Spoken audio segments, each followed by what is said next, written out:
En este episodio entramos en un tema que quema, el ciberactivismo y el uso de las redes sociales como campo de batalla. A día de hoy, ¿qué papel juegan las redes sociales en la política y en la forma en que nos informamos y participamos? Cada vez hablamos más de desinformación, discursos de odio o burbujas digitales que dificultan el diálogo y la convivencia. Pero Internet no es solo ruido. También puede ser un espacio de organización, de comunidad y de participación ciudadana. Ante este escenario también surge una pregunta importante. ¿Cómo se pueden utilizar las redes y el ciberactivismo para defender la democracia y los derechos en el entorno digital? Para hablar de ello, con calma y con criterio, nos acompaña Blanca Ibarra. Un lujo tenerte aquí.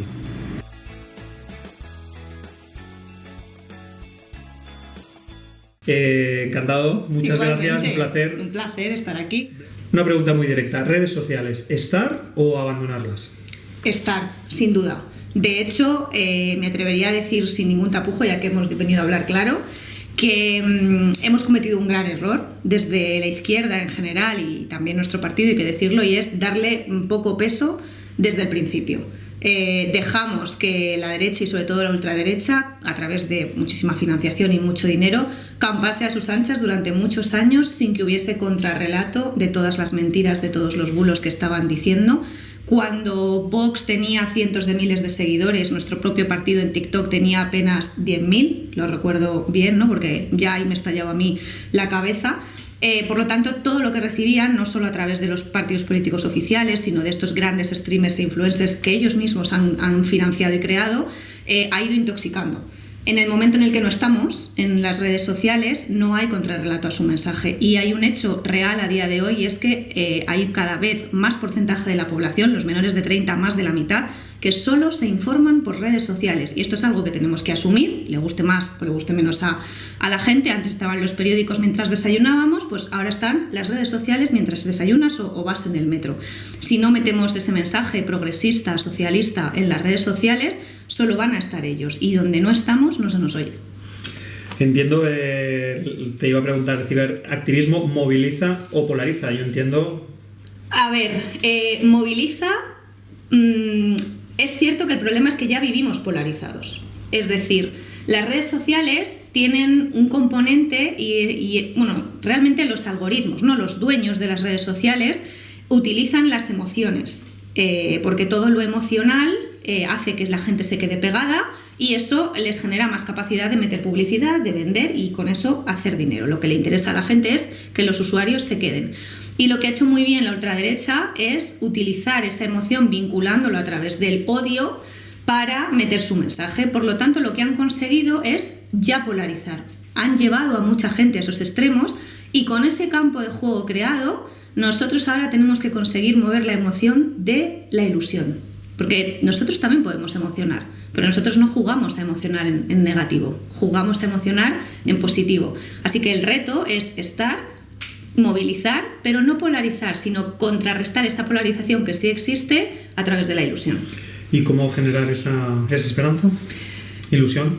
Bueno, yo creo que lo primero es creérselo. Creo que una de las cosas que siempre me dicen, no, es que, joder, te salen las cosas muy fáciles, muy sueltas. Bueno, es que a lo mejor creo que primero tenemos que creernos lo que estamos diciendo y una vez que tú te crees lo que dices, que estás convencido, que no es un discurso impostado, que hablas en las redes como hablas con un amigo, cuando entendemos lo que son las redes, que no son anuncios publicitarios, ni discursos en el Congreso, ni en un pleno, sino que es naturalidad, es cercanía, es creación de comunidad, ahí es cuando de verdad el mensaje empieza a impactar. Y por lo tanto, pues ¿cómo se construye eso? Siendo uno mismo y enseñándole a esas personas que los que nos dedicamos a la política somos seres humanos, que no se nos deshumanice. Evidentemente eso tiene también muchas ramificaciones, pero si tú te muestras como un ser humano y no como un robot de discurso y demás, entonces ahí es cuando empiezas a ser útil, ¿no? Se dice la ultraderecha o los discursos de odio simplifican el mensaje. Uh-huh. ¿Hacia dónde tenemos que ir para combatirlos? ¿Simplificar aún más para comunicar o ir hacia una complejidad más argumentada? Te hace una pregunta para contestarte, ¿vale? Cuando una persona llega a casa después de 8-10 horas trabajando, después de haberse levantado a las 6 de la mañana, tiene que cuidar a sus hijos, hacerles la comida, el tupper del día siguiente, tal, ¿Crees que está para que nos pongamos a hacer discursos de filósofos? Cosas claras. A simplificar. Evidentemente, lo que hay que instar a la gente es a que lea, a que en sus ratos libres vaya a museos, a que lleve a sus hijos a conocer la historia de nuestro país. Todo eso sí que es educar en valores más profundos.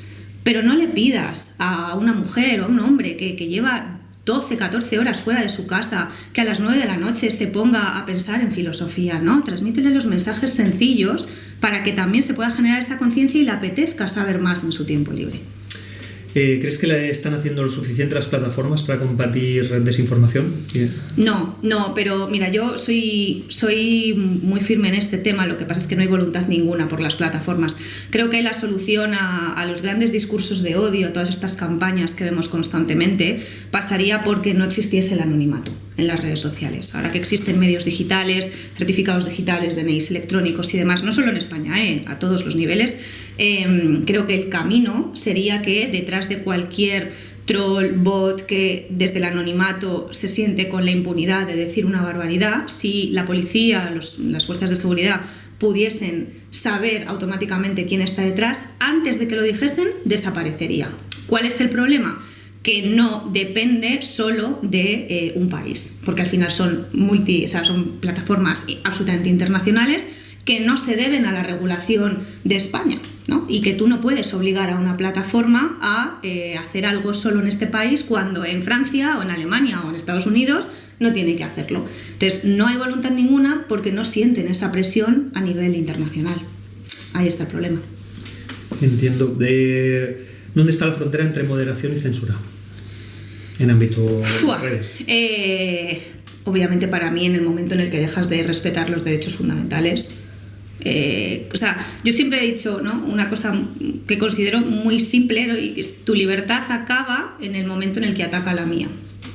¿Dónde está eso? Pues en el momento en el que tú me insultas, por poner un ejemplo, y me estás a mí generando, ¿no?, ese daño. ¿Por qué tengo que aguantar yo eso, ¿no? Entonces, libertad de expresión, por supuesto, pero los límites naturales de la libertad de expresión siempre han estado claros en otras formas de comunicación, ¿no? Todo el mundo entendía dónde estaban los límites: el insulto, la violencia, el odio indiscriminado, la mentira como forma de comunicación siempre había estado excluida del debate político.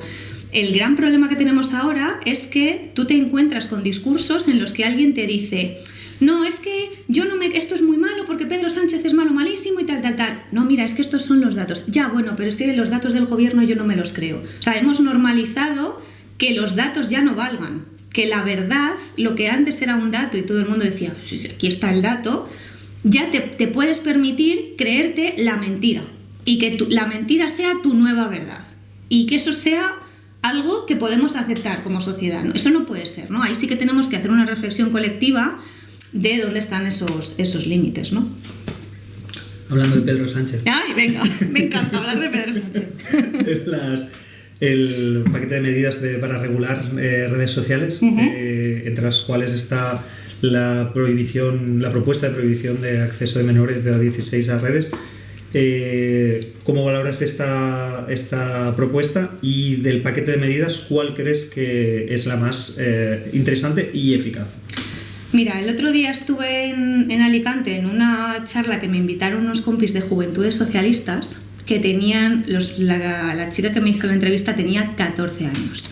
Ella es activista en redes sociales. Claro, ahora mismo ella me planteaba esto desde su perspectiva, ¿no? Ella tiene 14 años, unos valores muy bien asentados y efectivamente veía que dentro de, pues que iba a estar un par de años, ¿no?, cuando esto se hiciese efectivo, sin redes. ¿Y sabes lo que yo le dije? Le dije: entiendo tu punto de vista, pero ojalá toda la población fuese como eres tú.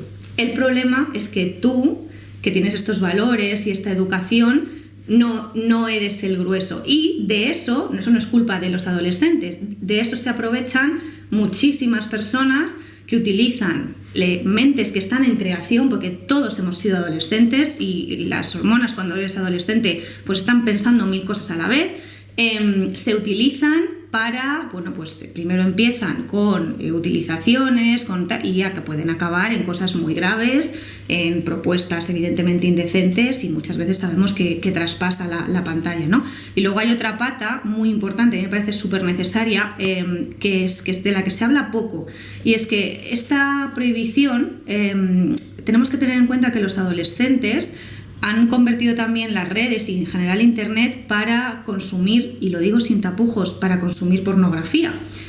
Y lo que se ve es un tipo de relación sexual que no es como es en la realidad, pero ellos lo consumen y lo que hacen es transformar lo que ven en su cabeza, lo transforman en lo que debería ser una relación. Y eso es peligrosísimo, porque hay muchos hombres que están, jóvenes adolescentes, que están empezando a ver a través de Internet y de las redes sociales un tipo de relación absolutamente tóxica, donde las mujeres son totalmente dominadas, donde se les puede hacer cualquier barbaridad y asumen eso como lo normal o lo que debería ser. Creo que ponerle coto a eso probablemente sea uno de los puntos más importantes para que también se construyan cabezas y que realmente tengan una conciencia de lo que es sano, ¿no?, a la hora de crecer como personas. ¿Cómo ves el futuro de las redes sociales en 5 años? 5 años. Bueno, yo espero que los gobiernos en general se pongan las pilas y sobre todo que regulen. Y no solo en cuestión de redes, sino también en cuestión de inteligencia artificial. Porque efectivamente cuando tú mezclas la inteligencia artificial con las redes pasan estas cosas como me comentabas, ¿no?, de los desnudos. Y cada día va más, cada día hay algo nuevo. Y hablamos de semana a semana, no año a año, ¿no? Cada vez se desarrollan nuevas IAs, cada vez son más sofisticadas, todo el mundo quiere vender más, van a incorporarse en nuestros mercados laborales. Entonces yo espero que todos los gobiernos sean capaces de estar a la altura, los gobernantes, y regulen y pongan cotos, porque nadie, cuando se estructuró, ¿no?, el sistema industrial, el sistema capitalista, nadie dudó que había que ponerle normas al mercado, que había que ponerle reglas, que había que ponerle límites sociales. Se encontraron esos puntos. Evidentemente no podemos frenar la tecnología, pero ¿por qué nos cuesta tanto entender que también hay que regularla? No podemos vivir constantemente en la desregulación. Para mí ese es el reto y espero que de aquí a 5 años haya una regulación que haga que la tecnología y la inteligencia artificial ayude, nos quite trabajo, nos haga vivir mejor sin que eso implique perder calidad de vida, lo contrario, o sea, que sea una herramienta para el ser humano y que no nos coma y no aumente la desigualdad para que al final los ricos se terminen haciendo más ricos y la brecha cada vez sea mayor, ¿no?, y la desigualdad cada vez sea mayor.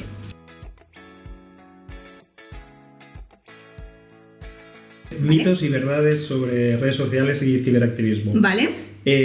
Las redes sociales permiten crear comunidad y organizar proyectos. ¿Mito o realidad? Realidad. Y yo lo he vivido. También permiten otras cosas muy malas, pero cuando consigues crear una comunidad y eres tú misma, hay mucha gente que al final... probablemente de los mensajes más bonitos que he recibido en momentos malos han venido de gente que no conozco en persona, que vienen de redes sociales. O sea, realidad. La tecnología no sustituye la reflexión crítica. Eso también es cierto. No sustituye, no debería sustituir. Por desgracia, creo que la está sustituyendo. Ahí hay un matiz. No debería hacerlo. La educación digital hará que el futuro sea menos polarizado. Depende. Tengo dudas. Tengo muchas dudas. Depende de lo que hagamos. Si permitimos que esto siga siendo un campo libre de juego, se convertirá en... O sea, será un mito porque efectivamente lo que ocurrirá es que será todo polarización, odio, violencia y a saber dónde está el límite. Espero que no vayamos por ahí. ¿Bloquear o ignorar discursos de odio los hace desaparecer? No, absolutamente falso. Siempre van a estar ahí, depende de cada uno cómo se gestiona. Yo personalmente soy partidaria de dejarlos. Yo hace mucho tiempo que no bloqueo. Me parece muy pedagógico que la gente vea lo que le dicen a una persona cuando sencillamente da su opinión. Creo que es muy pedagógico que la gente vea que te tienes que enfrentar a que todos los días te llamen puta solo por decir abiertamente que eres progresista. Y creo que eso se vea y que la gente tome conciencia es importante. Y ya por último, todo el mundo se expresa como quiere en Internet. Está ocurriendo. Todo el mundo se expresa como quiere, cierto, todo el mundo se expresa más probablemente de lo que debería expresarse. También cierto. De ahí hay que poner límites. De acuerdo. Vamos ya al terreno más personal. Venga. Empezamos por redes. Redes. ¿Tienes una red preferida? Instagram, sin duda. Vamos al teléfono móvil. Te queremos preguntar cuál es el contacto más famoso que tienes en el teléfono móvil y cuál es el que más utilizas. Vale, tengo algunos contactos últimamente, ¿no?, de tertulianos, periodistas que jamás pensé que habría tenido, pero te voy a decir que el que más ilusión me hace es tener el de Pilar Alegría, que me invitó hace mucho a su congreso y me ha mandado mensajes muy bonitos en algunos momentos. ¿A qué te dedicarías si no te dedicaras a la política? Bueno, primicia. Bueno. Bueno, no es primicia porque es público, ¿no? Estoy dedicada a ello, pero es cierto que he decidido que este año focalizarme a 100% en creación de contenido y en redes. Yo actualmente soy concejala hasta el martes, no va para más. Creo que para hacer las cosas bien hay que llegar. Evidentemente eso no significa que el futuro es muy, muy largo, pero creo que puedo aportar más en comunicación política, digital en este caso. Y a eso es a lo que he decidido, ¿no?, dedicarme al menos durante una temporadita de mi vida. Señala un podcast preferido por ti. El mío. El tuyo. Frutos rojos, por favor. Voy a hacer un poquito... No, ahora te contesto. Pero un poquito de promo. Bien. Frutos rojos, que se ha estrenado hace un par de realmente un par de meses en Canal Zona Roja. Así que ese yo te diría que el que hemos creado... Un cameo. Hombre, por supuesto. Invitadísimos estáis, por supuesto. El que más me gusta, Sastre y Maldonado. Sí. Me fascina esa combinación de periodismo y humor. Me parece que además es la clave para contrarrestar los discursos ultra. Ya para acabar, situación límite. ¿Podrías vivir sin música o sin cine? Muy a pesar de mi pareja, podría vivir sin cine, sin ninguna duda. No sin música, digo porque es que eres lo contrario.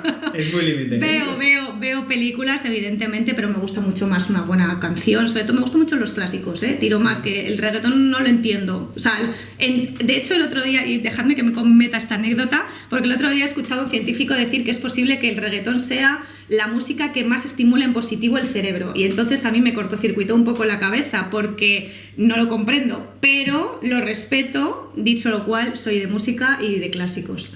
Bueno, quedamos con la energía positiva y los clásicos. Ahí lo dejo. Y la energía positiva está en todas, hasta en lo clásico. Ya para acabar, si tuvieras que escoger un superpoder, ¿cuál escogerías? Clonación. No, me gustaría llegar a muchas más cosas de las que humanamente puedo. Tengo que decir que no al final, pues porque al final una tiene que vivir y hay que compaginar y hay que ser persona, pero creo que es muy importante ahora mismo el punto en el que estamos y me gustaría ser capaz muchas veces de llegar, de transmitir, y una humanamente ya no da para más. Así que creo que ahora mismo te diría clonación para poder estar en más sitios a la vez. Esperemos. Blanca, un placer, de verdad, igualmente, por poner el hilo rojo, el fil vermell a las redes sociales, el ciberactivismo, y de tu mano realmente ha quedado claro y con mucha esperanza también. Eso es lo importante. Muchas gracias a vosotros por invitarme. Encantado. Muchas gracias.